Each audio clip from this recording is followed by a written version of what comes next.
বা ৩ বার মেয়র ছিল।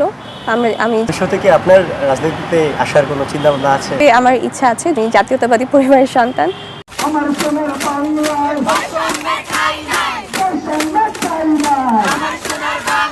এই জায়গা থেকে আপনি স্লোগান দিয়েছিলেন, আমার সোনার বাংলায় বৈষম্যের ঠাঁই নাই। এই স্লোগান দেখে আমরা দেখেছি যে দেশব্যাপী আপনার স্লোগান ব্যাপক পরিমাণে ভাইরাল হয়েছে। সেই স্লোগান ভাইরালের পর আপনার মৃত্যুর গুজব উঠেছে। ঠিক গত বছর 10 জুলাইয়ের কথা বলছেন আপনি, হয়তো যে একটা স্লোগান ভাইরাল হয়েছিল এই শাহবাগ থেকে। সম্ভবত আপনি ভিডিওটা করেছিলেন, আমি পরবর্তীতে জানতে পেরেছি। তখন আমি সহ অনেকেই কিন্তু ছিল, আমরা স্লোগান দিয়েছি, আমরা রাজপথে নেমেছি একটা যৌক্তিক দাবি। মানে ভাইরাল কোনো স্লোগান হয়নি যেটি আপনার হয়েছে। পরবর্তীতে আমরা দেখেছি যে আপনার মৃত্যুর গুজব উঠেছিল। সেই গুজবটি কি ফ্যাসিস্ট সরকার, পতিত সরকার আন্দোলনের গতি কমানোর জন্য সেই গুজবটি উঠিয়েছিল মনে হয়? যে 1 বছর পরে এই শাহবাগে আসা, এখানে আন্দোলন, আমি খুবই নস্টালজিক ফিল করছি। ফ্যাসিস্ট সরকার সে যখন দেশ ছেড়েছিল 5 আগস্ট, সেই খবরটি যখন আপনি পেয়েছেন আপনার কাছে তখন কেমন লেগেছিল? এটা আসলে বলে প্রকাশ করার মতো আমি আমি জানি না কিভাবে বলে প্রকাশ করব।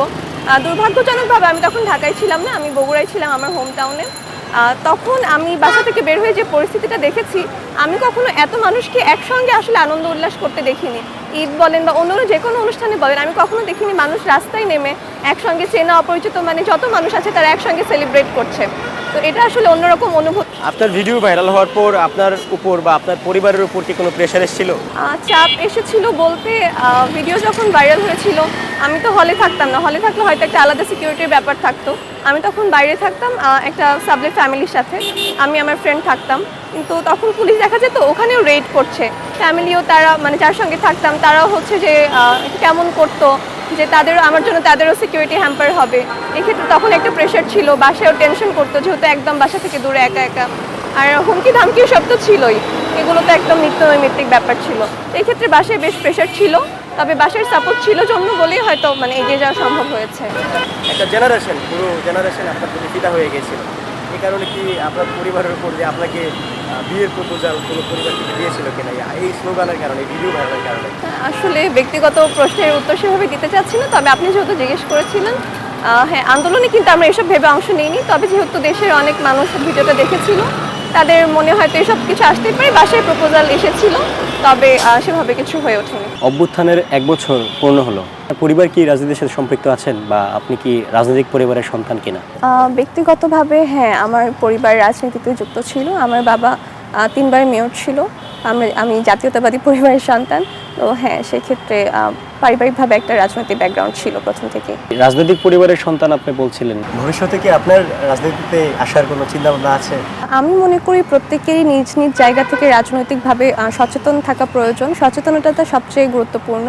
আর অ্যাক্টিভলি রাজনীতিতে যুক্ত হব কি না এটা আসলে এখনও বলতে পারছি না, তবে আমার ইচ্ছা আছে, যদি সময় সুযোগ এবং সব কিছু সেভাবে মিলিয়ে ওঠে হয়তো আমার ইচ্ছা আছে। নির্বাচনের জন্য আমরা দেখছি রাজনৈতিক দলগুলো খুব তারা একটা ডেডলাইন দিচ্ছে, সময় চাচ্ছে সরকারের কাছ থেকে। সরকারও বিভিন্ন সময় বিভিন্ন সময়ের কথা বলেছে, কিন্তু এবার সিদ্ধান্ত হয়েছে এটা উচিত।